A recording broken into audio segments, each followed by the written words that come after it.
Assalamualaikum warahmatullahi wabarakatuh. Perkenalkan, saya Yunisyah Wahyuningsi, peserta Latsar CPNS Kabupaten Tapanuli Tengah tahun 2021, angkatan ke-27, kelompok 3, nomor urut 22, dengan pengampu materi Bapak Dr. Andes Sobirin, SHMSI. Kegiatan Latsar ini diselenggarakan oleh BPSDM Pemerintah Provinsi Sumatera Utara dan BKPSDM Tapanuli Tengah. Baiklah, di sini saya akan menjelaskan mengenai akuntabilitas dan nasionalisme. Akuntabilitas adalah kewajiban setiap individu, kelompok, institusi untuk memenuhi tanggung jawab yang menjadi amanahnya. Akuntabilitas terdiri dari 5 tingkatan. Yang pertama, personal, yang kedua, individu, yang ketiga, kelompok, yang keempat, organisasi, dan yang kelima, stakeholder. Akuntabilitas vertikal artinya pertanggungjawaban kepada otoritas yang lebih tinggi, misalnya unit-unit kerja kepada pemerintah pusat, lalu pemerintah pusat kepada MPR. Sedangkan akuntabilitas horizontal ialah pertanggungjawaban kepada masyarakat luas.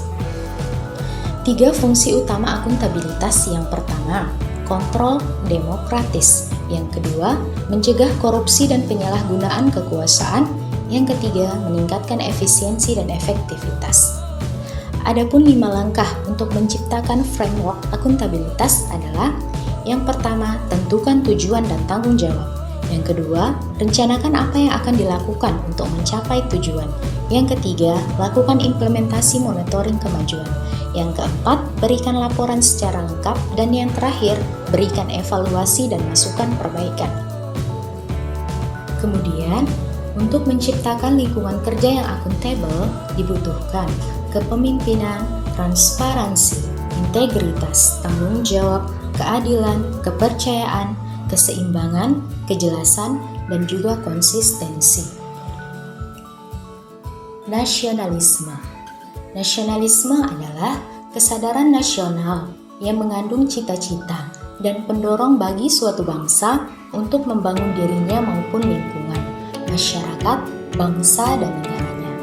Adapun penerapan nilai nasionalisme berdasarkan Pancasila, yaitu berdasarkan sila pertama, menjadikan nilai-nilai moral ketuhanan sebagai landasan pengelolaan kehidupan.